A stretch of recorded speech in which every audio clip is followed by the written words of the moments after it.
Better You Bet Countdown to Kickoff. Online, and it's good!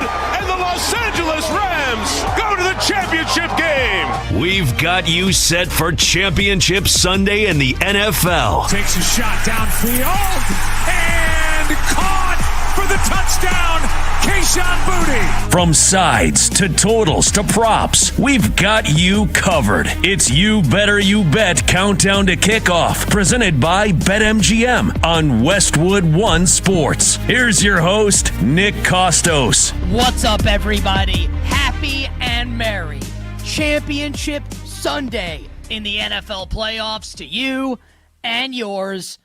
It is You Better You Bet's Countdown to Kickoff with Nick Kostos on Westwood One Sports, as we bring you the fastest show in all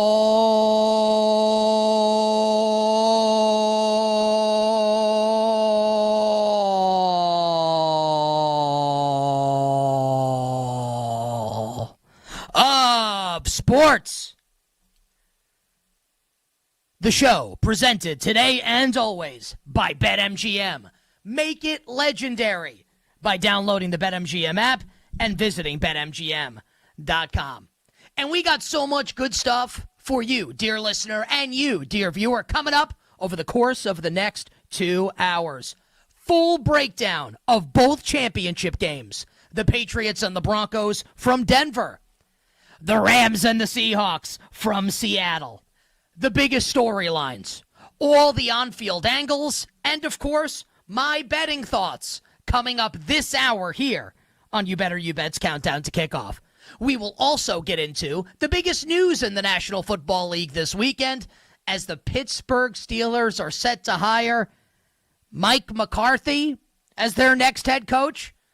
We will get into that hire coming out of Pittsburgh, and I will tell all of you why this is a disaster waiting to happen for the Pittsburgh Steelers. Two tremendous guests will join us over the course of Countdown to Kickoff, both Westwood One Sports NFL analysts. Our friend, the great Jason McCourty, Super Bowl champion, who was stellar last week here in the Divisional Round Sunday edition of the show. Jason McCourty's coming up later this hour to break down both championship games. And next hour, Ross Tucker, who will be on the sideline today of the NFC Championship game with the Rams and the Seahawks. The third straight Sunday, Ross Tucker will join us here on a Sunday Countdown to Kickoff. Ross Tucker next hour, Jason McCourty this hour. That's how you do it on Westwood One Sports. And all the best bets for today's action, side, total, and thy royal prop king will close the show.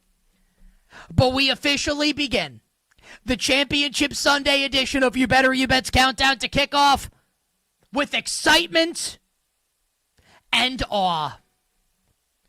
Because we, dear listener, we, dear viewer, you and me, I am guessing that you and me, that we are one and the same. That you, like me, love the National Football League. You love football. You love sports. And if that's true, and I believe it is, then this day, Championship Sunday, the day before the day, oh yeah, it means something to you. History will be made today in Denver and in Seattle. Stories written, lore added to. This is what it's all about. And we can just look at the four teams playing today and view Championship Sunday through the prism of the four teams playing today to get an idea of the importance, to get an idea of the history of the game, why Championship Sunday means so much, to get our juices flowing, to get the blood roaring, to get us excited, to get us pumped, to know that Championship Sunday is as good as it gets on the sports calendar. One of the high holy days on the sports calendar. One of the high holy days on the football calendar. And we can look at these four teams, and we can understand why it means so much. And we can start with the road team today in the first game, chronologically, the AFC Championship game. That team, the New England Patriots. And yes, perhaps you, the listener, you, the viewer, perhaps you are of a certain age and you're not #that old, like me, turning 43 later this year. And perhaps you are only aware of the Tom Brady period of history for the New England Patriots. And you don't know that for much of my life leading up to Tom Brady's arrival, the New England and Bill Parcells in the mid-90s as well, that the Patriots were a laughingstock. Never in the big spot. But in 1985, they got there. And in doing so, altered the course of history. Because we expected, as football fans, I'm 2 years old. I just know this because I'm an NFL history buff.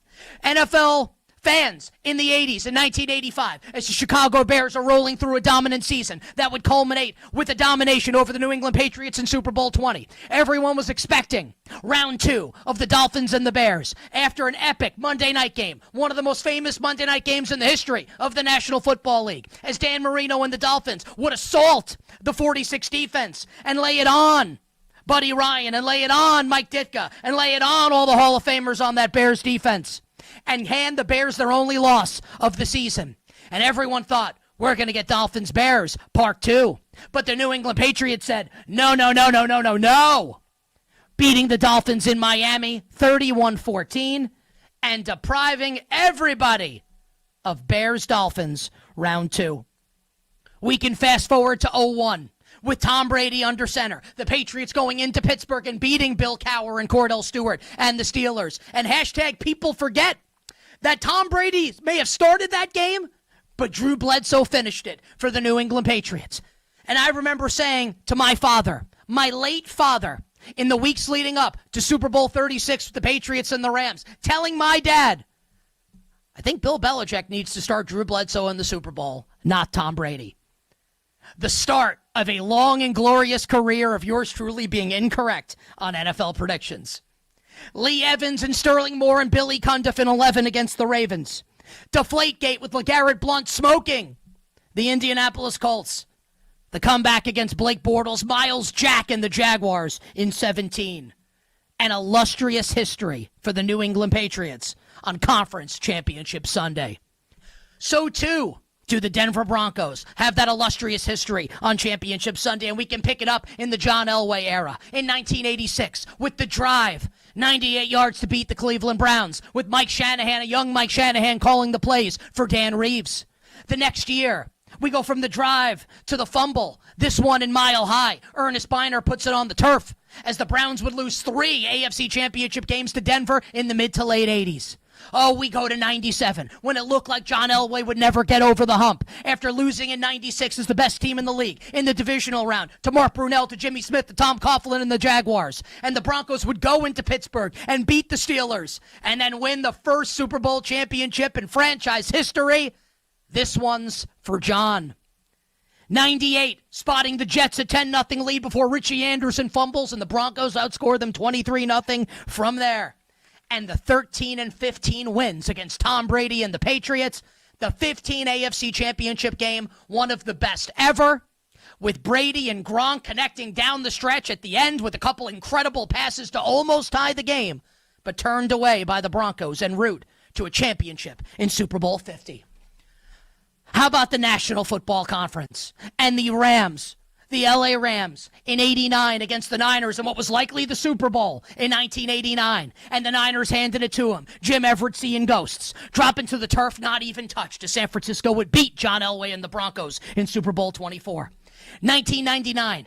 We had Kurt Warner, Westwood One NFL analyst, on Friday's edition of You Better You Bet. Weekdays 9 a.m. to noon here on Westwood One Sports. And I asked Kurt Warner, 3-0 in NFC Championship games. Kurt will be on the call today, Westwood One Sports, of the NFC Championship game. Kurt, what's your favorite NFC Championship game memory as a player? And he said, 99 against Tony Dungy and the Bucks.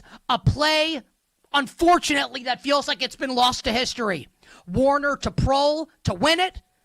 The greatest show on turf, St. Louis Rams, scored 11 points on the Tony Dungy-led Buccaneers defense, and it was enough for victory that day against Sean King and the Bucs offense.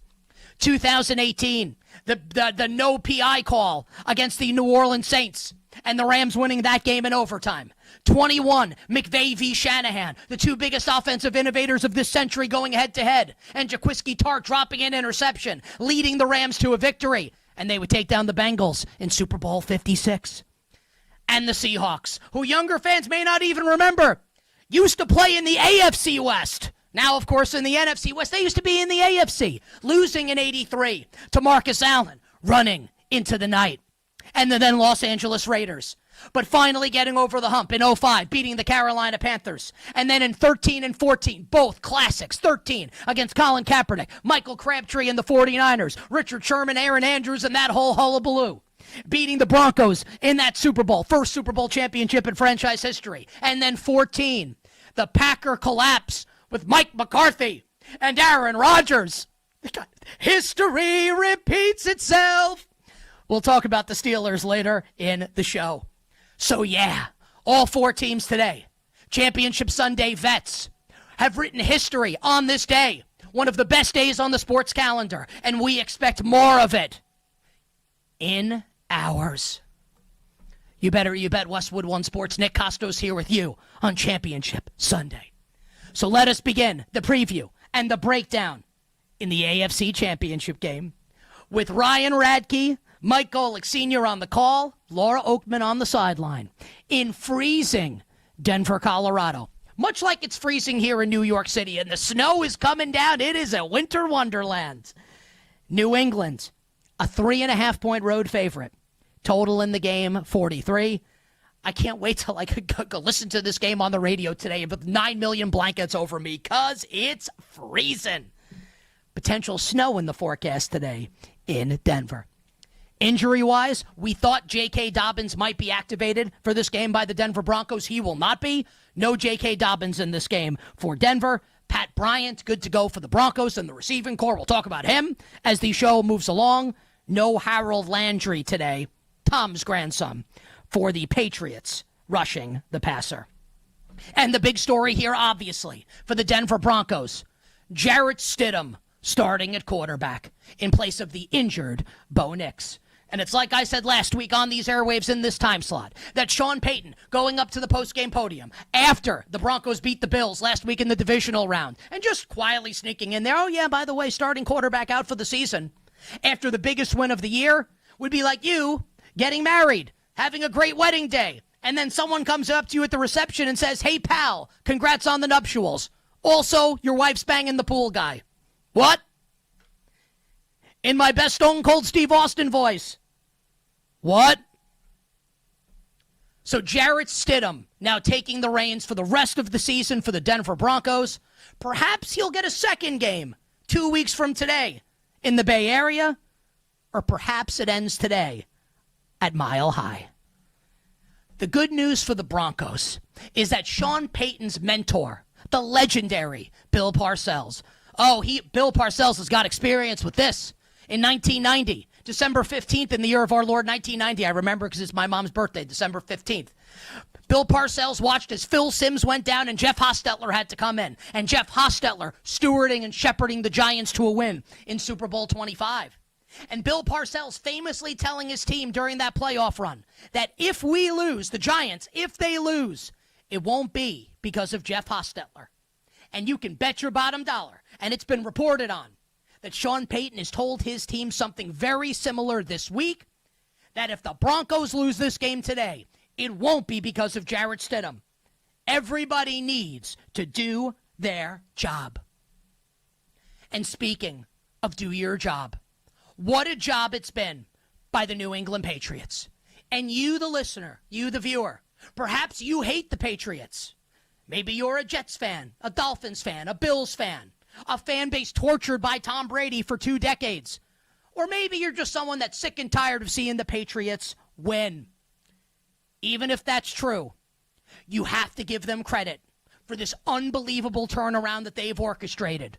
1 year after the Gerard Mayo disaster, Robert Kraft recognizing a mistake where some owners wouldn't and firing Gerard Mayo and hiring the right coach in Mike Vrabel and bringing over Josh McDaniels, one of the best offensive play callers of this century. Terrible head coach, fantastic play caller. and spending money wisely in free agency to supplement this roster with Milton Williams and Stephon Diggs and Landry and Spillane and Carlton Davis. What a job by the New England Patriots. After a 4-13 year, now favorites on the road today to go back to the Super Bowl. And when we think about handicapping this game and what we're going to see when the ball kicks off later today at Mile High, can the Denver Broncos score on this Patriots defense? Now, I don't want to do the whole thing that everybody's doing that's in vogue to do now, which is to kill the Patriots for the schedule and say that they have, and it's true, they have gotten lucky. And if you're a Patriots fan and you get salty and sensitive about that, I don't know what to tell you, because you have gotten lucky. Ridiculously easy schedule in the regular season. The Chargers fire their offensive coordinator after the impotent performance on Wild Card Sunday night. C.J. Stroud is addicted to throwing the ball to the other team last week in New England in the snow, and now you get a backup quarterback. Who cares? You're a game away from the Super Bowl. The Patriots' defense has been awesome and lights out in this postseason.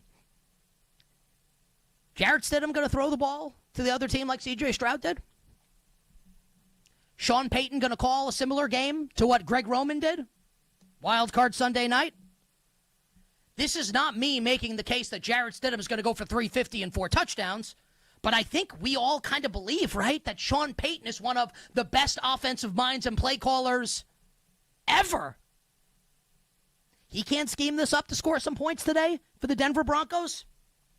And on the flip side, the Broncos defense gets a lot of plaudits, gets a lot of credit, gets a lot of hype, gets a lot of buzz, gets a lot of praise. We've also seen this defense get shredded down the stretch of the regular season a number of times. Whether it's 34 to the Jacksonville Jaguars, 26 to the Packers, 26 to the Commies, or just last week, 30, and it should have been more, against Josh. Sean McDermott might still have his job if it's more. 30 to Josh Allen and the Buffalo Bills. The total in this game has been on the way up. I agree with that. I like the over in this game. I think we will see points today with New England and Denver. Maybe not 60 points, but can they get a 24-20, 24-21 final score? I believe they can. And as far as the point spread goes, we have seen the Denver Broncos get bet over the course of the week. New England was a 6-point road favorite at one point earlier in this week. And as we sit this morning at BetMGM, our show sponsor, New England, a 3.5-point road favorite. And what this means is the betting market trusts Sean Payton. And that's not my opinion. That's from me having conversations with really, really smart people that bet, that they trust Sean Payton. And some bettors believe that the gap, the chasm, if you will, from Bo Nix to Jarrett Stidham is not as wide as the betting market would have had you believe on Sunday night, Monday, and Tuesday earlier this week. Ergo, the move towards the Denver Broncos. So look, you listen to You Bet or You Bet during the week on Westwood One Sports weekdays, 9 a.m. to noon. You know that I have a bet on the Broncos from earlier in the week to cover the spread. Now, this was 6, and I got people liked my Merrill Reese impersonation this morning on WFAN. The line was 6, 5.5, 5, 4.5, 4, 3.5. I don't think we're going to 3. I think this is the best number to bet New England. And if you're out there listening, out there watching, and you like the Patriots, man, what a number this is now to bet New England. But I think the game will be close. I think Denver will cover the spread. But as far as who wins the game, you know, before there was First Take, Stephen A. Smith hosted a show on ESPN called Quite Frankly.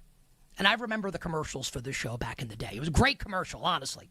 And at the end of the commercial, Stephen A. Smith said, last I checked, the Patriots still have Tom Brady. And quite frankly, that's all they need. Today, last I checked, the New England Patriots still have Drake May. Quite frankly, it's all they're going to need. Drake May with big-time throws last week against the Texans defense. You don't think he can do this against the Broncos defense? I think you're nuts if you don't think that. Patriots win a close game. Game goes over the total. and New England back playing for a Super Bowl 2 weeks from now in the Bay Area. I would say we're just getting started, but I think that's an understatement. Jason McCourty is still to come, Westwood One NFL analyst. Ross Tucker is still to come, Westwood One NFL analyst. I will break down the Steelers' hiring of Mike McCarthy as their next head coach and give you all my best bets for today, side total and props to close the program. But on the other side, all the breakdown your little heart could ever desire for the NFC Championship game. The Rams, the Seahawks in Seattle. Coming up next, countdown to kickoff. Nick Kostos, Westwood One Sports, presented by BetMGM. We'll be right back with You Better You Bet Countdown to Kickoff, presented by BetMGM. Make it legendary.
looking down the middle, launching to the right side. A reach and grab at the pylon.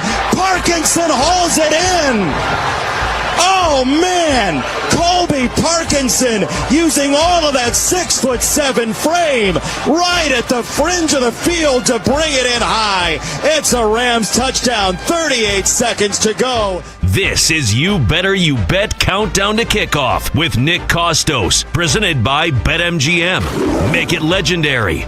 That the voice of Jason Benetti, who was on the call of the Panthers and the Rams in the wild card round that kicked off the NFL postseason, feels like a couple months ago, just 2 weeks ago. They had the call on Westwood One Sports. Later this afternoon, it'll be Kevin Harlan and Kurt Warner, who are both on You Better You Bet with me on Friday on Westwood One Sports. Kevin Harlan, Kurt Warner with the game call. Our friend Ross Tucker, who will join us next hour here on the sideline of the NFC Championship game. Oh, baby, with the Seahawks and the Rams. At our show sponsor, BetMGM, Seattle, currently a 2.5-point favorite. Total in the game, 46. And this line, as high as 3 earlier in the week. Now it looks like we might drop down to 2. So seeing some interest, betting interest on the underdog Rams here on this Sunday morning. And these two teams played a pair of awesome games in the regular season. Most notably, what I would consider to be the game of the year in the NFL regular season. Probably this one or that Packers-Bears regular season game on Saturday night to end the year. I would take Rams-Seahawks. Thursday night, December the 18th, that game won by Seattle in overtime, 38-37 on a 2-point play from Sam Darnold to Eric Saubert. And that game propelling Seattle towards the NFC West Championship, towards home field advantage in the NFC playoffs, and towards hosting this game today against their rival, the LA Rams. And the Rams blew that game, that Thursday night game. And we can be objective about it. And I am a little biased towards the Rams, and I will admit that. But I think even the most ardent Seahawk fan can admit the Rams blew that game against Seattle, and some fortune went the way of the Seahawks, and you make some luck, right? The Shaheed punt return, that's not unlucky. He's tremendous. Kick return last week to open up the game against San Francisco. But you had the weirdo Zach Charbonnet 2-point play. Charbonnet now out for the season, unfortunately, for Seattle. And the Rams were the better team that night. And that takes us to today. And the reason why, and it's a great job by our friend Grant Leader, does an awesome job as our engineer on these weekend shows. Shout out to Grant, who chose that highlight coming back from break. Stafford to Parkinson. So Matthew Stafford led in that game 2 weeks ago. 7-play, 71-yard drive to win the game in Carolina. And then, last week, in overtime against the Chicago Bears with the ridiculous Caleb Williams to Cole Kmet catch at the end of regulation, Matthew Stafford nails in overtime on that drive one of the best passes of the season to Devontae Adams to help get the Rams in field goal range for Harrison, Mevis, and Butthead. Here's what we know. And I dare anyone, listeners and viewers, to disagree with me on this. You bet Westwood One Sports Countdown to Kickoff Championship Sunday. Nick Kostos here with you. If the LA Rams play and coach today like they did 2 weeks ago in Carolina, last week in Chicago, who do you think is going to win the game today? I think Seattle waxes that ass if the Rams play and coach like they did the first 2 playoff games. Do you know who knows the Rams haven't been good enough? Head coach Sean McVay. And I think Sean McDermott and others can take a lesson from Sean McVay, because McDermott loses last week and throws the officials under the bus after the game. McVay wins last week and gets up to the podium and says, I didn't put our team in a good enough position to win. And he's right. And he does this sometimes. And he is, in my estimation, I think he's going to the Hall of Fame when it's all said and done. If he decides to coach for long enough, he's going to go to the Hall of Fame. I think he's already kind of a legendary coach, one of the innovators of this century of offensive football. But he goes on tilt sometimes at the ends of these games. The game management can be atrocious. Like last week against the Bears. Dopey Ben Johnson timeout, and they're asking the Rams to throw. He runs, sits on the ball with 13 seconds left. When have we ever seen an NFL team make the most of 13 seconds in the divisional round? Gee, I wonder. 4 years ago with the Chiefs and the Bills. And McVay knows that he blew it. Said it after the game, and the Rams got away with it. And if McVay coaches like that, and it takes Matthew Stafford until the end of the game to truly get rolling, the Rams are going to get rolled over in this game by what is the most complete team left remaining in the NFL, and your favorite to win Super Bowl 60 at BetMGM, the Seattle Seahawks. And if the Seahawks can win the next 2 games, Mike McDonald, their head coach, is going to be someone we talk about moving forward as the Sean McVay of defense, where he will etch his name along some of the great defensive coaches in the history of the league, not hyperbole, if the Seahawks win Super Bowl 60. So the handicap here and how you feel about the game, you the listener, you the viewer, I think likely comes down to this question. Do you think the Rams will play an A-plus game today, an A game today, and coach an A-plus or an A game? Because if they do, I think they're going to win. And you can say I'm a hater for what's about to come out of my mouth, and I think you're probably right, and I'm being sincere. Sam Darnold has got to prove it to me. Now, he goes out there and he slings it all over the place today, and Seattle wins, and he plays a clean game, and he's the reason why. Hell yeah. I'm going to come on the air tomorrow, 9 a.m. Eastern. You bet Westwood One Sports, and I will give him his flowers, and I will say that I was wrong. No problem doing that. I'll pay to see it happen. I think you're going to get a great Matthew Stafford game today, and the Rams will use their 3 tight end set more than they did last week against the Bears. And I think that you will get a bad play or two, a bad decision or two, an interception or two from Sam Darnold, who's still dealing with that oblique injury. And I think when it comes down to it, my money and my prediction in this game, I want them riding on the right arm, the Hall of Fame arm of Matthew Stafford. Give me the Rams to go into Seattle and beat the Seahawks and advance to Super Bowl 60. And we will get, for the 3rd time in Super Bowl history, the Rams and the Patriots playing for a Lombardi trophy. Quick break. On the other side, Westwood One NFL analyst and Super Bowl champion, the legendary Jason McCourty, joins the show to break down both games today on Championship Sunday, and a little coaching news as well with Jason McCourty coming up next. Countdown to Kickoff, Westwood One Sports, presented by BetMGM. We'll be right back with You Better You Bet Countdown to Kickoff, presented by BetMGM. Make it legendary.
First and goal from the 7. May, three-step drop. He looks, he fires, end zone. Outstretched hands, brought in, touchdown! Patriots! It was Stephon Diggs! In a tight defensive battle with a Texan right on him. It's 20-10. New England doubling up Houston. Late stage second quarter. This is You Better You Bet Countdown to Kickoff with Nick Kostos, presented by BetMGM. Make it legendary. John Sadak, last Sunday, Patriots Texans with a call on Westwood One Sports, along with Jason McCourty, who will join us on the show in a second. I just want to say this because I heard a bunch of this game last week on the radio. John Sadak is terrific. Like, the call of this game was great. Jason McCourty is always awesome. John Sadak, I have to say this. This is like the Shaq meme. I wasn't that familiar with your work. Not that I thought he wasn't awesome, but I was like, my God, I said to my wife doesn't care, like, at all. But I said to my wife, I was like, this guy's great. And she's like, okay, yeah, whatever. Can you get the bib for our daughter so she can not spill food all over herself? I loved the broadcast last week with John Sadak and Jason McCourty, and I loved having Jason McCourty on You Better You Bet's Countdown to Kickoff last week. So it's awesome that he's agreed to come on yet again today to help us break down Championship Sunday.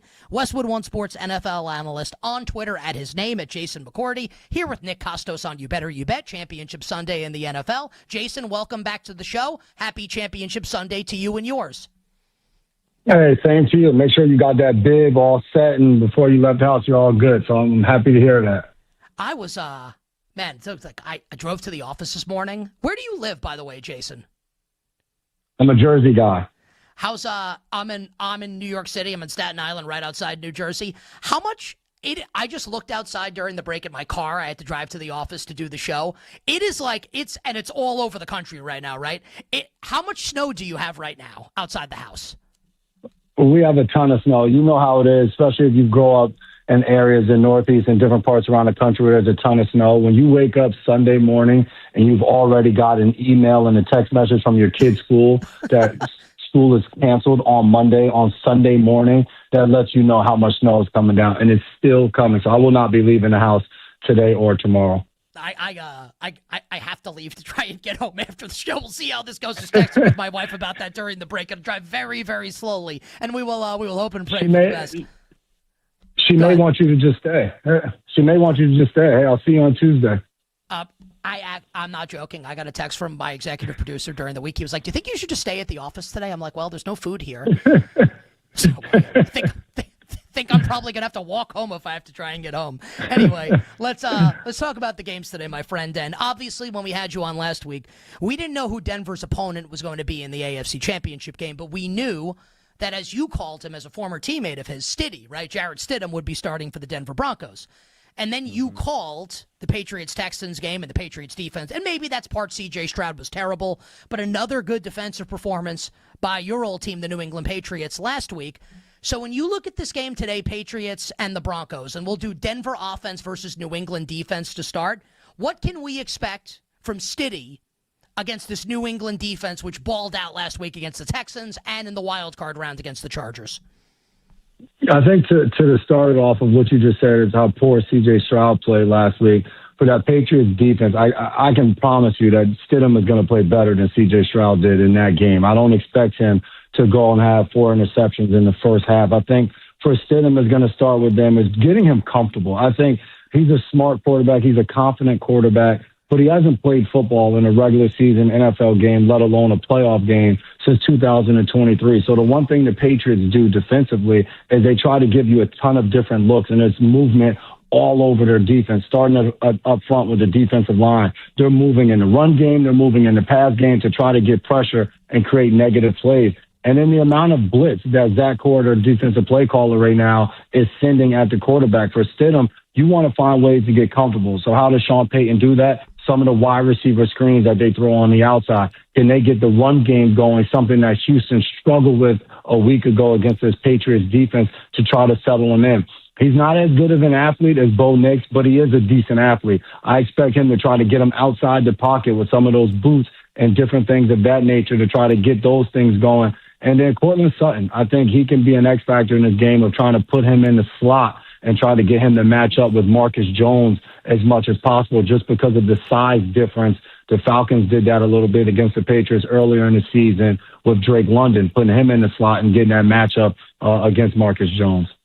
I think that's such an interesting answer, Jason, and the on-field handicap there, right? Like, how can the Broncos move the ball a little bit? I think I haven't heard anyone say that this week. Maybe Cortland Sutton in the slot.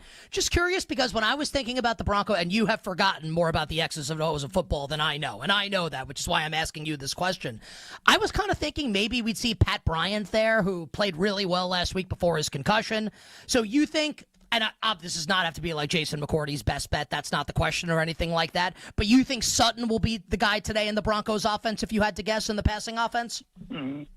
I do. I think he's the third down guy. I think there's a ton of confidence that if I'm Stidham that I would have to throw the ball to my veteran wide receiver that's been here for such a long time to be able to make plays. I think Pat Bryant shows up when you talk about those wide receiver screens, him and Mims, those guys getting the ball in their hands early on. And then at some point, if you're the Broncos too, like we're talking about getting Stidham comfortable, at some point you got to take shots down the field and you got to try to make those plays and not just sit back. And that's the one thing I do think Peyton, once he gets Stidham comfortable, he's not going to play this game safe. I think there's a certain amount of trust that he has in Stidham to be able to go out there and attack this Patriots defense, because within the blitz packages and the things they do, there are gaps and holes within that. If the quarterback can trust his protection and be able to read through it to find guys down the field. So I do think Sutton could have a big game if they're going to win in this one today.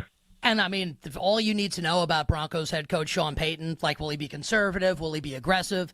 This is the same coach that called an onside kick coming out of halftime in the Super Bowl against the Indianapolis Colts in 2009, propelling the Saints to a Super Bowl championship in that game. I'm guessing he will err on the side of aggression and not caution in today's AFC championship game. Jason, on the flip side, I'm of the opinion, I kind of think Drake May is already so good that, look, I'm not trying to poo-poo Denver's defense. I'd be pretty stunned if Drake May didn't play well in this game today. And I know he put the ball on the ground way too much last week against the Texans, and maybe they would have punished him for it if C.J. Stroud hadn't been so bad. I kind of think Drake May is gonna have a game today against this Broncos defense. What about Patriots offense v. Broncos defense coming up today at Mile High? I think to your point with Drake May, I think one of the main things, use your legs. Like, get out and scramble. Josh Allen did it a week ago against this Broncos defense. If you see a lane open up, take off. Help that offensive line, because there's a matchup with Nick Bonito and Will Campbell on that left side of their offensive line that's going to be a tough one. And I expect Josh McDaniels, the offensive coordinator, to come up with things to help Will Campbell. They're not going to want him to be one-on-one with Bonito much of this day. The Patriots have struggled. They've given up 10 sacks so far in their first two playoff games, because people are coming after them. The one thing that they couldn't get going last week was the screen game. The Texans did an awesome job of not allowing that to impact them, and that's something that McDaniels likes to do against aggressive defenses, get those running backs involved, throw the screens to them, and try to make plays that way. We talked about Sutton on the other side for the Denver Broncos. I think for the Patriots, you're going to see them trying to get the ball to tight ends. Hunter Henry. Against this Broncos defense, they have Pat Surtain, Riley Moss, Jaquan McMillan in the slot. Their cornerbacks are some of the best in the NFL at man coverage and not allowing you to make plays down the field. Where teams have had success is throwing the ball against them in the middle, attacking the safeties and attacking the linebackers with their tight ends and their running backs. So if they can try to get that going and open up some things, that could be big for them. But that front five for the Broncos, man, it is such a beast with Zach Allen on the inside, Bonito and Cooper on the outside. Those guys wreak havoc, and they don't allow the quarterback to be able to hurt them. So Drake May, when you talk about holding on to the football, and he struggled with that, it doesn't get any easier against this Denver Broncos defense today. And, Jason, we did see Dawson Knox and Dalton Kincaid combine for over 100 yards receiving last week, to your point about Hunter Henry and throwing the ball in the middle of the field. And maybe Hunter Henry worth a look in the prop market for people today. Last question about this game, Jason, and you referenced it. You know, defense is coming after Drake May, and the Patriots having some issues in pass protection, and obviously Houston's defense, Will Anderson's like an alien. Do you have any concerns in this game, or if you're, Mike Vrabel or you're Josh McDaniels, Patriots fan, have concerns about Drake May's ball security in this game here? Because, I mean, he really, it was crazy last week, all the times he fumbled the ball against the Houston Texans. Yeah, I think that's something that you've harped on throughout the course of the week. And you're not going to beat a guy up like Drake May with the type of season he's had. But I think for McDaniels, the offensive coordinator, Ashton Grant, the quarterback's coach, it's constant reminders that, hey, Drake, we're in the pocket, 2 hands on the football. When we go to scramble, tuck that thing away and take off. Let's be decisive back there, understanding what we're up against with their defensive line. We know they're going to come after us. We know they're going to send pressure. We know they're going to rush their 5 down guys. Do not take it for granted that you're going to be able to make these type of plays. And the one thing, having the Patriots a few times throughout the course of the season, one of the things that Drake May said was what he had to get better at, and what he did was being decisive in the pocket. When I want to take off, tuck it and run. When we draw up a play where we have 7 guys in to protect and we're trying to take shots down the field, those are the plays that I can hold on to the football. When we're on a 3-step drop and we got to get the ball out quick, I cannot hold on to it. We've seen some lapses in the playoffs so far with those type of decisions. So with him, how can he play fast today and stay ahead without kind of carving into some of those mistakes that we've seen so far in these playoffs? 15 seconds for this one. Who wins the AFC Championship game, Jason?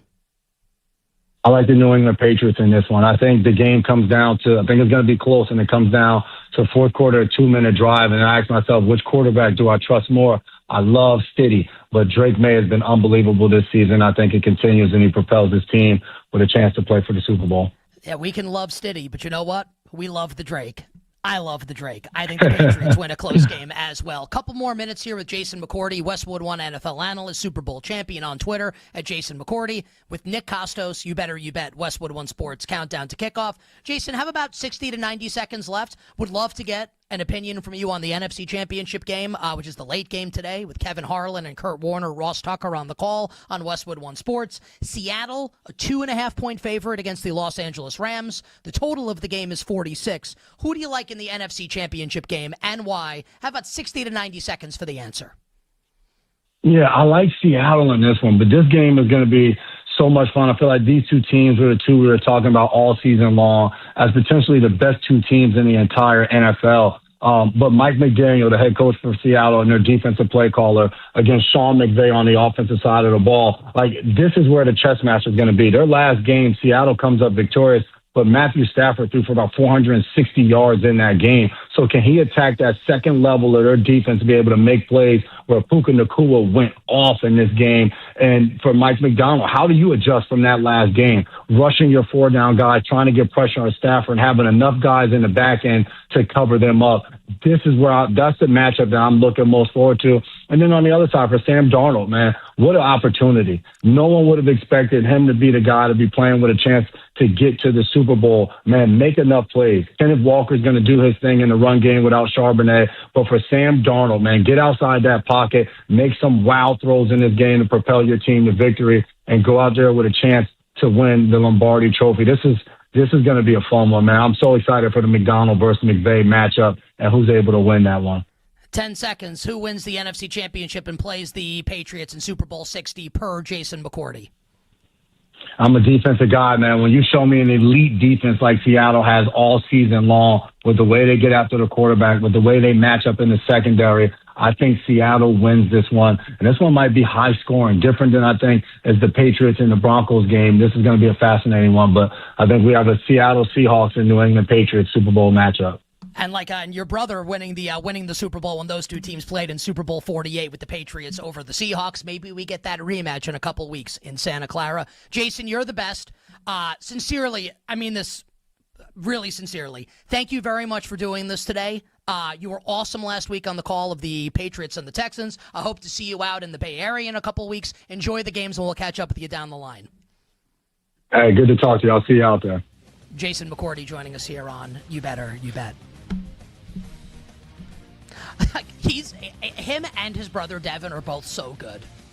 That's as good as it gets. So he likes the Patriots and he likes the Seahawks to advance to the Super Bowl. Hour 1 done, hour 2 for you. Coming up on the other side, my best bets, my thoughts on Mike McCarthy going to the Pittsburgh Steelers, and we'll get Ross Tucker's thoughts on Championship Sunday to kick it all off. Coming up next here on Westwood One Sports.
Countdown to Kickoff. Online, and it's good!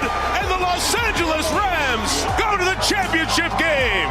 We've got you set for Championship Sunday in the NFL. Takes a shot downfield and caught for the touchdown. Kayshon Boutte. From sides to totals to props, we've got you covered. It's You Better You Bet Countdown to Kickoff, presented by BetMGM on Westwood One Sports. Here's your host, Nick Kostos. Hour number 2, Championship Sunday in the National Football League. Nick Kostos and you, Westwood One Sports, presented by BetMGM. You Better You Bet's Countdown to Kickoff. You can follow the show on social media at You Better You Bet. I am on all social channels at the Kostos, TheKostos. Subscribe to our YouTube page, youtube.com/@thekostos for all Nick Kostos and You Better You Bet related content. We're back tomorrow at 9 a.m. Eastern to break down Championship Sunday on You Better You Bet. Best bets for both of today's games will close the show. Side, total, and thy Royal Prop King. Later this hour, I will tell you why I hate the Pittsburgh Steelers hire of Mike McCarthy as their next head coach, and the rest of the coaching carousel in the NFL, with the Raiders apparently having zeroed in on a head coaching target. We'll tell you who that is and if we like it coming up in a little bit. But joining us right now to kick off hour number 2, I've known him for a long time, and I texted him this morning, and I meant it. I'm actually going to read the text that I sent him this morning. I said, "Thanks for doing this all 3 Sundays. You have made the show better. It is much appreciated." And it is absolutely true. Because for the 3rd consecutive Sunday here on Countdown to Kickoff, joining us on the line is my friend, Ross Tucker, who is the host of the Ross Tucker Football Podcast. I encourage everybody to check that out on all social channels at Ross Tucker NFL. And he will be on the sideline today. The Rams-Seahawks broadcast on Westwood One. Kevin Harlan, Kurt Warner, Ross Tucker. An amazing lineup bringing you the NFC Championship game today on Westwood One. My friend, welcome back to the show. Happy Championship Sunday. How are you? Yeah, happy Championship Sunday, Nick. I am fantastic. I appreciate the kind words. And shout out to you, by the way. Last Sunday on the show, you were the one that still thought the Bills might fire Sean McDermott. I thought the win in Jacksonville had probably been enough for him to get another year. But as we talked about last week, I think the fact that he went so hard on the refs and the way he handled that situation was probably a pretty good indicator that he knew he was in serious trouble. And what's so funny about that, and we couldn't know this last week, right? Because the Rams-Bears game hadn't been played, and you called the game, right? The funny thing about the Rams-Bears game is, like, the Rams lose that game, or win that game, and Sean McVay, after a win, gets up there in front of the post-game to the podium, right, Ross, and goes, "I didn't coach well enough for us to win the game today," and they won. And compare and contrast that with Sean McDermott throwing the referees under the bus after they lost. I really didn't like that from Sean McDermott, and clearly Terry Pegula, the owner of the team, didn't as well, firing Sean McDermott earlier this week. Before we get to the games today, just curious, since you brought it up, a lot's being made right now of Josh Allen sitting in on the Bills' head coaching interviews. What do you kind of make of everything that's happened with Buffalo? Obviously a team that we'll discuss in great detail heading into next NFL season with Josh Allen still the quarterback on the roster. Well, I mean, let's start with the decision to fire Sean McDermott. I am fine with that. But I also think the opposite decision would have been okay as well. And I compare and contrast the Packers and the Bills. And, you know, everybody listening right now, a lot of people are driving. If you're in this storm, be careful, obviously. But, you know, we all have situations like this in life, Nick, where are you good being good? Are you happy being comfortable, or in the Bills' case, competitive? Because I have argued that it feels like for a long time now, the Green Bay Packers organization, now this has changed a little bit with the big swing they took with Micah Parsons, but it has felt like for a long time, and remember the Packers don't have an owner, but that they are happy being good enough to not quite be good enough. Meaning, as long as they're in the playoffs and they're in the mix, they believe that sustained success is what they want and that eventually they'll break through. But it seems like organizations with owners who are more likely to get impatient than, a board of trustees or a president or whatever, Steve Bisciotti was not okay with it anymore. And Terry Pegula was not okay with it anymore. And they are willing to take on risk, like they've done in their other businesses, to try to go from good to great. And I think that's fine, too. I think everybody in life has to decide how much risk they want to take that they want to take on, how happy they are being comfortable or not. So I am totally fine with the Bills' decision. The only kind of fly in the ointment is if this was really a possibility, if you're the Bills, man, I would have liked if they could have somehow behind the scenes told Kevin Stefanski and John Harbaugh's representation to maybe just pump the brakes. I mean, neither one of those guys were confirmed until over the weekend last weekend. That they couldn't have waited till Monday and, potentially been in the mix for this Bills job. Because as I said to you, who are the Bills going to hire that they feel like is an upgrade? And I think you could argue that either one of those guys would have been. I'm not sure who else is still out there that provides as good of an argument as Stefanski and Harbaugh would have. Yeah, and they interviewed Phillip Rivers on. We don't have enough time to get to all of this. Well, I think that's great stuff on the Bills and firing. I think it's the right decision. We'll see who the next coach is. But yeah, I don't know if the Bills have covered themselves in glory over the past 4 or 5 days in real time. All right, let's get to the NFC champion. I want to get your take on the AFC title game. We'll do that last. But the game that you'll be on the call of, Ross, on the sidelines with Kevin Harlan and Kurt Warner coming up later this afternoon on Westwood One with the Seahawks and the Rams. And I want to start with the LA Rams here, Ross, because what I've been saying all week and what I said to start the show today is if the Rams play and coach like they did last week in Chicago or the wild card round in Carolina, I think Seattle might win this game by double digits. So is that something, am I being too harsh on the Rams? Do you agree with that? And what type of effort and potential bounce back do you think we get today from McVay, Stafford, and company? You are 1,000% correct. I agree wholeheartedly. It's really weird because I went back and watched the Week 16 game, and I thought for most of the season that the LA Rams were the best team in football. And then something happened in that fourth quarter up here in Seattle in Week 16, and ever since then, the Rams have kind of lost their stinger, so to speak, and the Seahawks took it. It's like the Seahawks took it from them. The Seahawks have been awesome since that fourth quarter, including giving up a combined 9 points in back-to-back games against Kyle Shanahan and the San Francisco 49ers. Meanwhile, the Rams are sort of limping to the finish line here a little bit.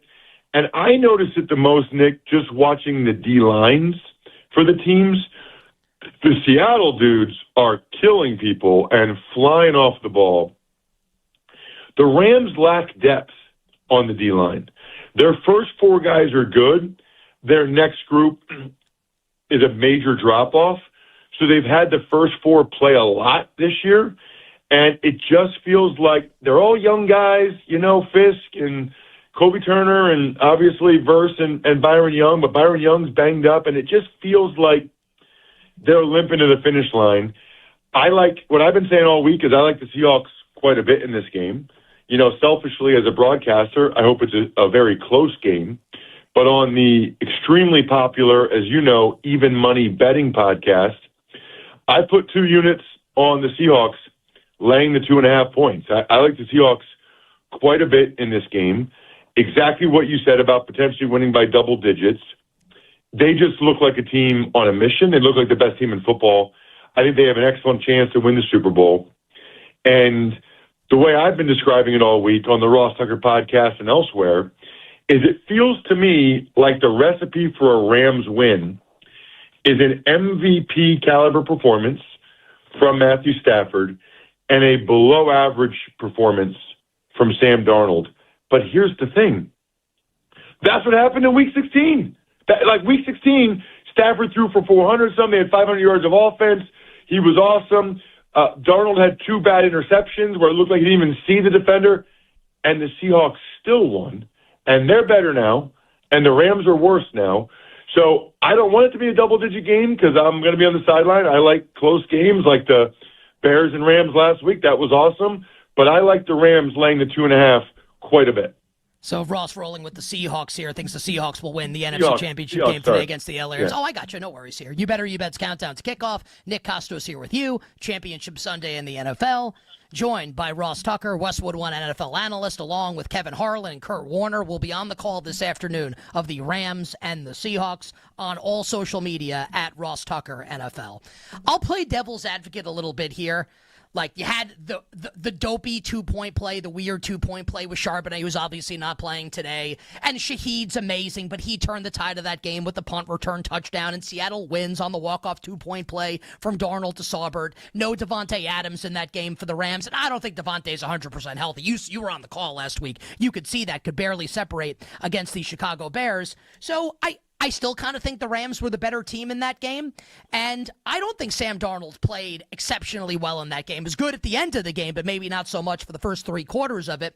And that brings us, Ross, to, I think, the million-dollar question as it concerns this game, which is, what type of performance do you think we get today from Sam Darnold against the Rams defense? If he's clean, they win. If he's not clean, then they got a problem.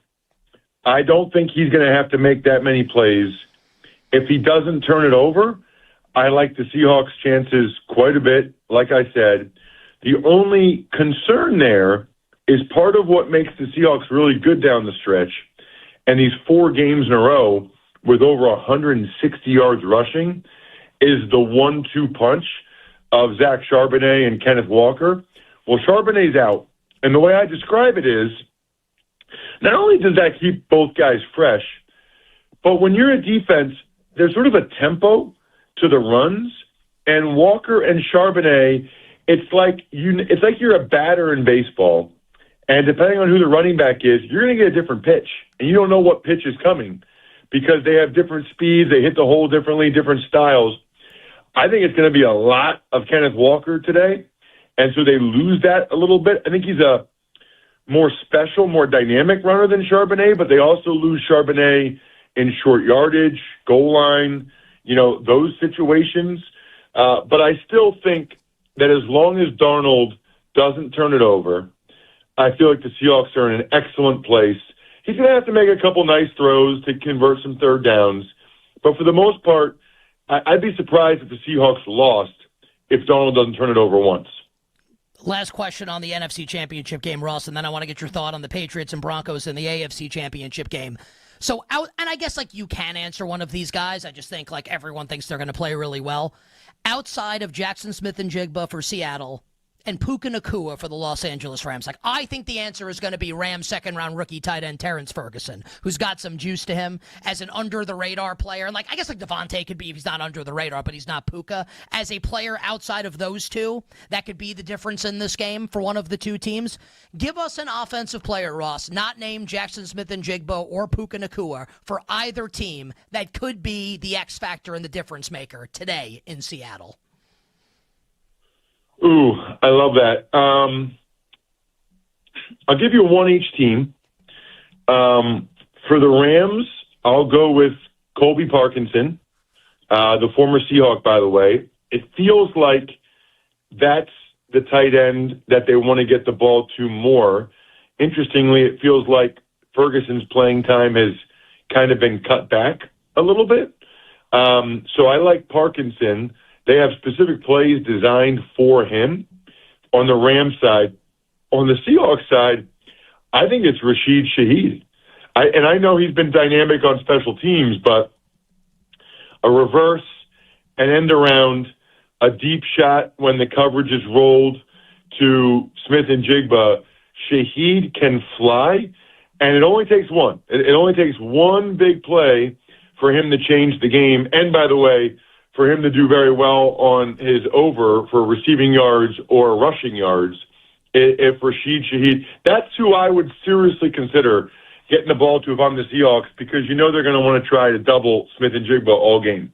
Yeah, I think, and Parkinson played about 70% of the snaps last week. We saw less for Terrence Ferguson. My opinion, and I can be wrong about this, is maybe we see more of the Rams' 3 tight end sets today, and maybe we see a little less Jordan Whittington and others, wide receivers for the LA Rams. So, Ross, awesome breakdown of the NFC game. We can spend less time, obviously, on the AFC game. Just curious your opinion here.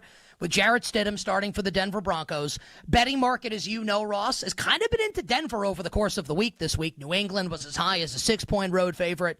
New England 3.5 is the number right now at BetMGM on game day morning. So New England 3.5, total bet up a little to 43. What do you think we see in the AFC Championship game, New England and Denver? Well, and as you know, this is why everyone should listen or watch youtube.com/Ross Tucker NFL, the Even Money Betting Podcast, when it comes out Tuesday mornings.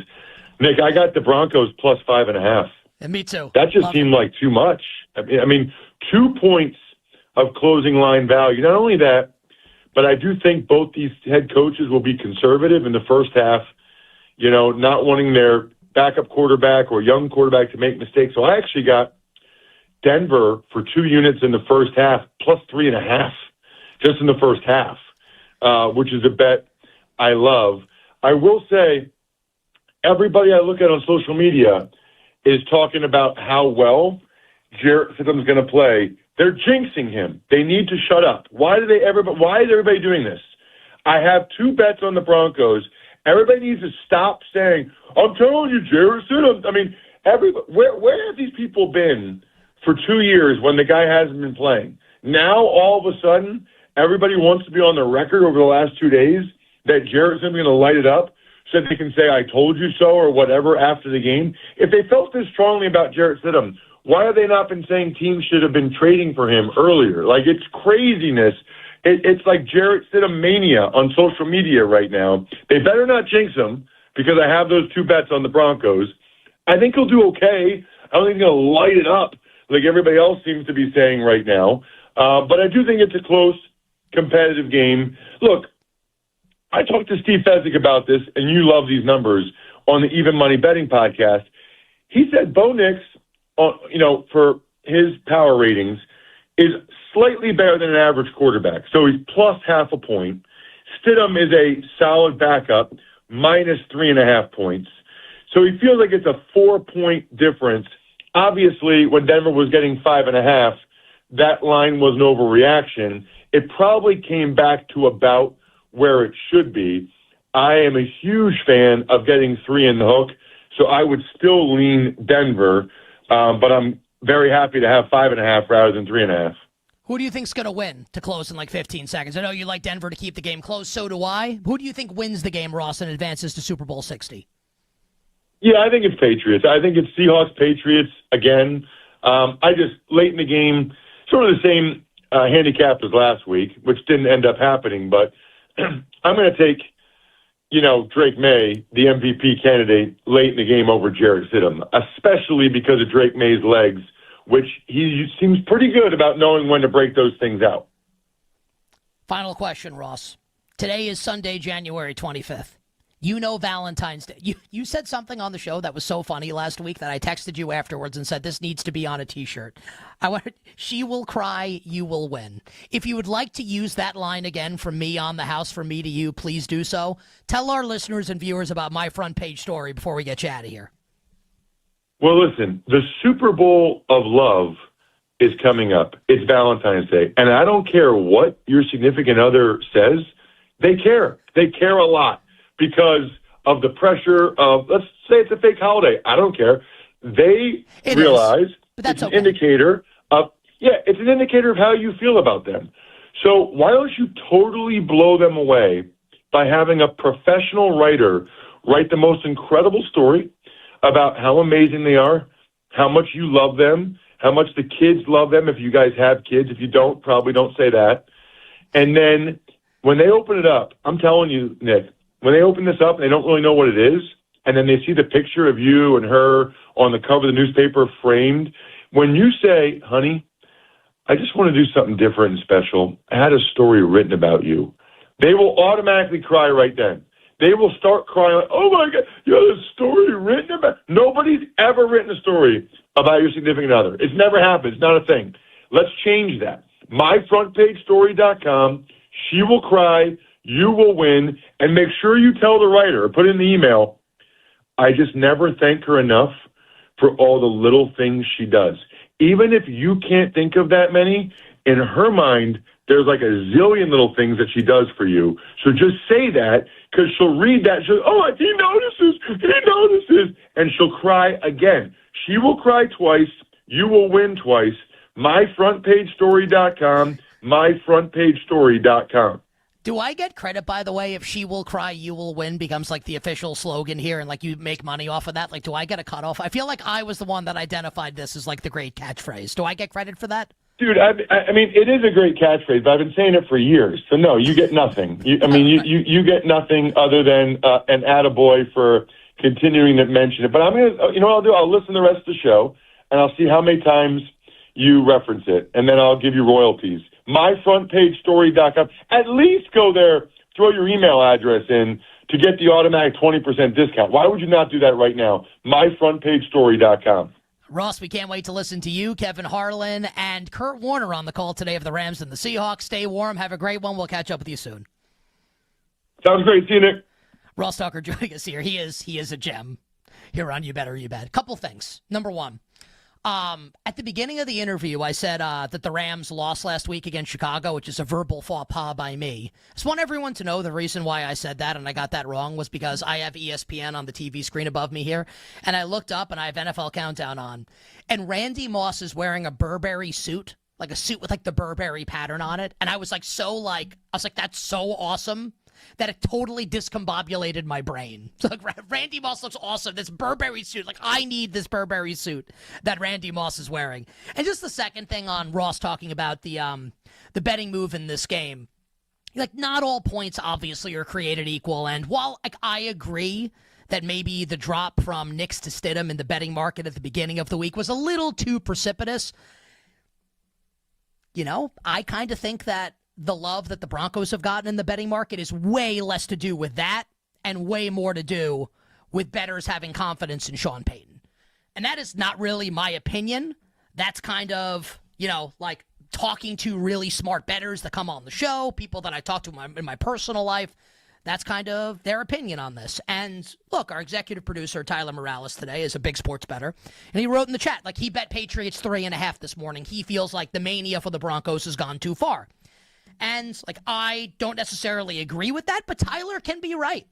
And there's no way this is going to, I don't think it's going to, I can be wrong, I don't think it's going to go to 3. So if you're out there listening and you disagree with Ross and you think that there is a big difference between Knicks and Stidham and you think the Patriots are that much better than the Denver Broncos with the backup quarterback, 3.5, a good number to lay with the New England Patriots. I don't like that side. I do think the Patriots will win. I think it'll be close. Drake May wins it at the end. If you disagree, 3.5 is a pretty good number to lay with the New England Patriots. My best bets for today coming up at the end of the show. Thanks to Ross Tucker for joining us. Coming up next, we'll hit the coaching carousel for all the latest news in the National Football League. And we'll start with what I believe to be a terrible hire by the Pittsburgh Steelers of Mike McCarthy as they look to continue their abusive cycle of 9-8 and 10-7. Next on Countdown to Kickoff, presented by BetMGM. We'll be right back with You Better You Bet Countdown to Kickoff, presented by BetMGM. Make it legendary.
This is You Better You Bet Countdown to Kickoff with Nick Kostos, presented by BetMGM. Make it legendary. Championship Sunday here on Westwood One Sports. Nick Kostos here with you on all socials at the Kostos, TheKostos. Just say the YouTube chat on fire right now. We were laughing about some of your comments in the break. We love you guys. YouTube.com/at the Kostos. Thanks to our guests, Jason McCourty and Ross Tucker. Had them on back-to-back. Ross again on the call of the Rams and the Seahawks this afternoon on Westwood One Sports with Kevin Harlan and Kurt Warner. Both Kevin and Kurt were on You Better You Bet on Friday. Ryan Radke, Mike Golick Sr., and Laura Oakman on the call on Westwood One of the Patriots and the Broncos in the AFC Championship game. And I'll get to all my bets in the final segment for today on Championship Sunday, side, total, and thy royal prop king. But we do have some news in the National Football League to get to, because yesterday it was announced that the Pittsburgh Steelers will be hiring Mike McCarthy as the team's next head coach. So Mike Tomlin loses the wild card game on Monday night to the Texans. He resigns, and Mike McCarthy will be the next head coach of the Pittsburgh Steelers. And there are some that are speculating that perhaps this means Aaron Rodgers will return in 2026 to play for his former head coach. And to be fair, they did win a Super Bowl together, Super Bowl 45 against the Pittsburgh Steelers, ironically enough, in Dallas, that Rodgers will return to Pittsburgh and play for Mike McCarthy. And before we get to the McCarthy hire, just like, and I'm an Aaron Rodgers fan, and most people aren't, and I always say on the show, and every show I do, I'm not trying to change anyone's mind on Aaron Rodgers. You dislike him, you dislike him. I like him. You Hall of Fame quarterback, whether you like him or not. Like, this can't be. It can't be real life. This is like a couple that breaks up a decade prior, and when they break up, everyone's like, good. Like, you know what, it's not like a breakup that happens, you're like, man, I can't believe they're not together anymore. They were awesome together. No. They break up, and then a decade later, they get back together, and everyone looks at them like, what the hell are these two doing? This didn't work. It was obvious to everybody it didn't work. And you're going to do this again? Really? 10 years later? In 2018, all of us and I don't know if Rodgers is coming back, so this point can be moot. But all of us kind of collectively agreed in 2018 that, to quote the late, great Owen Hart, enough is enough, and it's time for a change. That the Rodgers-McCarthy marriage in Green Bay had grown stale. Remember? This wasn't less than 10 years ago. We as football fans, as a football media, as a football community, agreed correctly that this was over, that it was time for something different. And now we're going to take this 8 years later in 2026 with Rodgers turning 43 next year. And I like him. I'm not trying to, there's not an anti-Aaron Rodgers thing. And we're just going to say, yeah, let's run it back with Mike McCarthy and Aaron Rodgers? In my best Stone Cold Steve Austin voice again. What? What? Do people, has everyone lost it? Did COVID screw up everyone's memories? Do people not remember things anymore? That this needed to end when it ended with Rodgers and McCarthy, and then LaFleur comes in and they win 1 million games, and McCarthy goes to Dallas and he wins games? It's not like they both suck. It's that, together it wasn't working. And now we're going to do it again in 2026. Stop it. Stop it. I don't want to hear it. So, that's point number one. Is if it's McCarthy and Rodgers next year, I mean, come on. The Baltimore Ravens just hired Jesse Minter. I love that hire for the Ravens. I talked about why on Friday. You want to make the case that the Steelers are going to be better than the Ravens next year with Mike McCarthy and Aaron Rodgers? Please. If that's what it is a laughingstock for the Pittsburgh Steelers. One of the legacy and great franchises in history of sports. You can't have this. So, another quarterback in Mike McCarthy, we can have that conversation, and we will in a second here. McCarthy and Rodgers? No way. It's laughable. We saw it 8 years ago and said no more, and now it's just going to be like, this is what it is? And again, maybe the point is moot. We'll see, and Rodgers isn't back, and the last couple of minutes have been for naught. But just to get it out there, in my opinion, on the record, how insane that would be if that's what the Steelers decided to do. You better you bet. Championship Sunday, Westwood One Sports. Nick Kostos here with you. YouTube.com/@thekostos, presented by our friends at BetMGM. Now, as far as the Steelers, let's take Aaron Rodgers out of the equation. As far as the Steelers are concerned, with this hire of Mike McCarthy and what it means, I want everyone to take a listen here. Our engineer, Grant Leader, tracking down this audio. Everybody to take a listen to Art Rooney II and what he said in the Steelers press conference firing the resignation of longtime head coach Mike Tomlin. With this change, do you expect this to be a total rebuild? I don't know if it's a rebuild. I mean, it's a new coach, so there will be changes, and we'll have to all get comfortable with kind of the plan. So, whether you call it a rebuild or not, I don't like that word that much. We'll try to compete day one if we can. Okay. So good stuff there from Grant, tracking down that audio from Art Rooney II. So Art Rooney doesn't want to rebuild. Okay.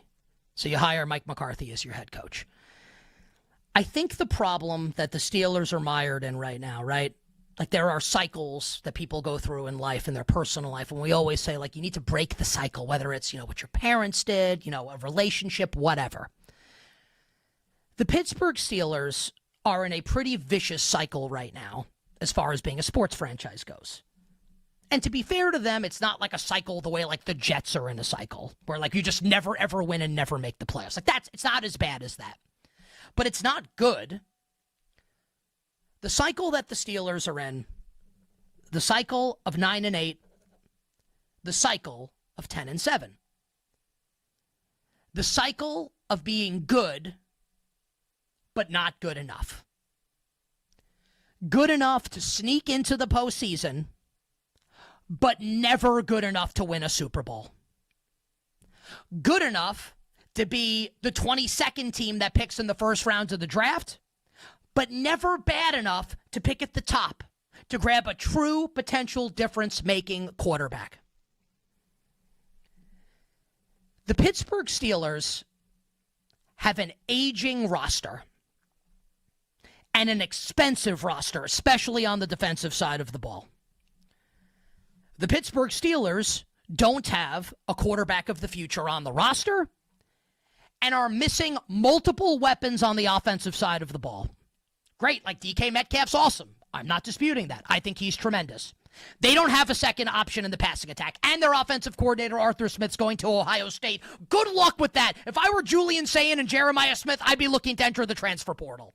Like, who's the Ohio State second-string tight end that's going to get the ball next year instead of Jeremiah Smith for Ohio State? So here, and if fantasy football fans are all nodding in agreement, DK Metcalf is awesome, right? You can't have Calvin Austin be your number 2 receiver. Ben Skoranek getting as much run as he's had. Kenneth Gainwell can't be the number 2 option on your offense, not in your run game, in your offense. You can't have it. You can't have it.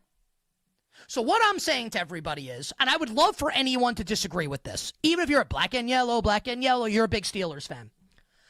I'm not saying the Steelers can't go 9-8 or 10-7 next year, right? That can happen. How are they ever winning a Super Bowl next year or seriously competing for a Super Bowl?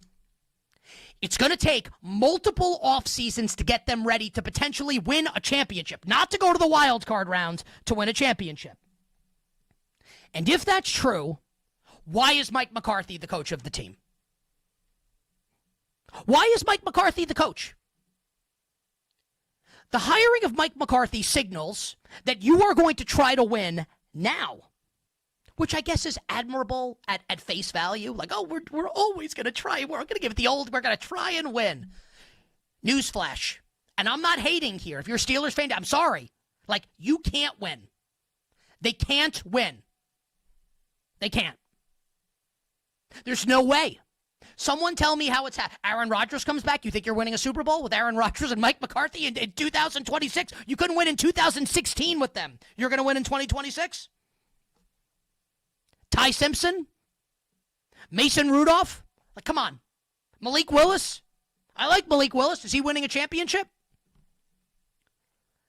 If you're a team and you want to hire Mike McCarthy, you better feel like you can win. And we can have a conversation about whether you can or not, but you better feel like you can win.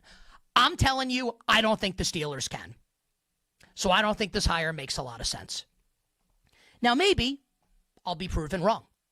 And the Steelers kind of embark on an actual, real rebuild where maybe, and I'm not saying this is the right answer, I can be wrong, but maybe what needs to be done is to tear it down and build it back up and take your lumps for a year or two. And Mike McCarthy is showing he can win in the NFL. I just don't think they can win a Super Bowl right now, which is the point of this whole thing. So I feel like this is a pretty gigantic miscalculation here by Omar Khan and our Rooney II and the Steelers in the hiring of Mike McCarthy. Is the point, again, to go 9-8, 10-7, get blitzed in the wild card round, or is it to win a Super Bowl? And if the point's to win the Super Bowl, does this hire make sense? Given that the roster isn't ready to win a Super Bowl, and I don't think it's going to be at minimum until 27. I can be wrong. I actually think I'm going to be right on this. And just to say it one more time, I don't think Mike McCarthy's a bad coach. I think he's a really good. I actually think he's probably historically underrated, given how much he's won, all the games that they won in Dallas, right? But you hire Mike McCarthy if you can win. And I don't think they can. Last coaching note for now. We got a bunch of coaching. Maybe I'll sneak in a couple here. Numero uno will be, if you're a Raider fan, I think you're probably in ecstasy right now with the way the national championship game went with Fernando Mendoza winning the national title with Tom Brady in attendance. I think Mendoza will be the number one overall pick in the NFL draft. It's starting to pick up steam, and we actually had a report. Tyler, put it in the chat here, the Davis Webb report that just came out, that it feels like, and it doesn't have to be this, but that the Raiders are into either Seahawks offensive coordinator Clint Kubiak or Davis Webb, who's the Broncos passing game coordinator and quarterback coach, to be their next head coach. It could be somebody else, but it feels like maybe that's who they're zeroing in on. The Bills are also interested in Davis Webb, who's like best friends with Josh Allen, which is a story for another day. So if you're a Raider fan, like, you know, you're hoping for points today and for the Broncos offense to look good and for the Seahawks offense to look good, because one of those games and one of those offensive staffs might produce your next head coach. The Philadelphia Eagles put in a request to interview Cowboys offensive coordinator Clayton Adams, who I think is an absolute stud. Cardinals' offense and run game kind of fell apart without him once he was to Dallas to work for Brian Schottenheimer. The Cowboys blocked that request for the Eagles to interview Clayton Adams, so the Eagles remain without an offensive coordinator. Very nerdy reference coming. This is like the Defense Against the Dark Arts job in Harry Potter at Hogwarts. Feels like no one wants that job right now in Philadelphia. And last note, a little New York-centric here. I live in the New York area. Jets fans are apoplectic at the moment because Aaron Glenn, the head coach of the Jets, coming off a 3-14 season in year one, just fired like 57 of his assistant coaches. And there's word that he's going to demote this year's OC and play caller Tanner Eggstrand and get a new offensive play caller. And Jets fans are saying, if you were going to do all of this and get an entirely new coaching staff coming off of that year, why not just fire Aaron Glenn? I don't know if I disagree with that at this point now. Now it's one of two things, one of which is more likely than the other. Either the Jets are incompetent, ding, ding, ding, which is probably the winner, or they have, and this is also true, they have 4 picks in the top 44 of this year's NFL draft, including 2nd and 16th overall, 33rd and 44th, and 3 first-rounders next year. Perhaps they have made an organizational decision to, like Willa Ford once upon a time said in the early 2000s in a pop hit, that they want to be bad. This year, and then maybe next year, revisit the head coaching pool of candidates. Maybe with the first overall pick in the draft. Mike Tomlin, anyone? I'm not reporting anything. I'm just saying. And I get it if the Jets fans are all miserable right now. Final break of the show, and on the other side, my best bets for the AFC Championship game with the Patriots and Broncos, the NFC Championship game with the Rams and the Seahawks, including thy Royal Prop King, here on You Better You Bet's Countdown to Kickoff, presented by BetMGM on Westwood One Sports. We'll be right back with You Better You Bet Countdown to Kickoff, presented by BetMGM. Make it legendary.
This is You Better You Bet Countdown to Kickoff with Nick Kostos, presented by BetMGM. Make it legendary. Some thank yous to dole out before we wrap up the Championship Sunday edition of Countdown to Kickoff with all my bets for today in the NFL. Thanks to our crew, our executive producer, Tyler Morales, our video producer, Max Sheedy, and the true MVP of today because he had to actually go to the office in a snowstorm in Chicago, much like I did here in New York City. Grant, it's me and you, buddy, the great Grant Leader. Our two guests on today's show are both tremendous, Jason McCourty and Ross Tucker. Ross will be on the call of the Rams and the Seahawks along with Kevin Harlan and Kurt Warner on Westwood One this evening. And in the afternoon, we've got the Patriots and the Broncos from Denver, Ryan Radke, Mike Golick Sr., and Laura Oakman on Westwood One Sports. So thanks to everybody, and can't wait for the games today on Westwood One. And with that, let's get to the bets. Grant, please drop the dope-ass beat. Today, BetMGM players will receive a Pro Football Playoffs Odds Boost token. To use the Odds Boost token, add a wager made up entirely of Pro Football Playoff wagers to your bet slip and activate the token. If you win your wager, you'll receive extra winnings and unrestricted bonus dollars. So look, you're betting on the NFL playoffs today. I'm guessing you are, or at least are thinking about it. Why wouldn't you do it at BetMGM, where you will receive extra winnings and unrestricted bonus dollars if you win your bet? So download the BetMGM app today. Visit BetMGM.com so you can make it legendary. And as always, please, please, please gamble responsibly. We can probably do the rest of the show with the dope-ass beat, guys. Let's start with the AFC Championship game where I bet Denver earlier in the week. And if you listen to You Better You Bet during the week, Westwood One Sports, 9 a.m. to noon Eastern, Monday to Friday, you know that. At 3.5, if I had to bet the game, I would still bet the Denver Broncos plus 3.5. We are currently in between 3.5 and 4 with New England, but my preferred bet on the game, and a tip of the cap to our friend Drew Dinsick, the whale capper, betting analyst for NBC. He came on You Better You Bet on Thursday and made what I thought was a tremendous handicap for the over in the game. Betting market agrees to a degree, from 42.5 up to 43, so I like the over in the game. Patriots should be able to score on the Broncos defense, and I have enough faith in Stiddy and the Broncos offense to score as well. So my preferred bet is the over, and I do have a bet on the Broncos to cover. Props in the game. Look, we're coming off the holidays. I'm feeling fat. We all got to get in shape for summer and go on a diet. The Atkins diet. Nate Atkins, anytime touchdown, at a huge price for the Denver Broncos. Small money bet to win a lot. Nate Atkins and Pat Bryant over receiving yards, even if Jason McCourty prefers Cortland Sutton. I like Pat Bryant. I also like Hunter Henry. So too does Jason McCourty. Rams on the money line. Rams to win in Seattle. I'm a little nervous about it, but I'll stick with my gut that the Rams win outright and go to the Super Bowl. Terrence Ferguson over 12.5 receiving yards. Terrence Ferguson, anytime touchdown for the LA Rams. And with Zach Charbonnet out for Seattle in the running back group, we could take a look at George Halani to score a touchdown, one of Seattle's backups. I'd rather go to the guy behind the guy. Fullback Robbie or once upon a time, Velus Jones, the prop of props. Small money bets on the anytime touchdown bets, please. That does it for the Championship Sunday edition of Countdown to Kickoff. I will see everybody tomorrow morning, Monday morning, on Westwood One Sports for You Better You Bet. Until then, I'm Nick Kostos wishing you minimal sweats, winning bets, the absolute very best of luck. Let's get it today. Championship Sunday in the National Football League.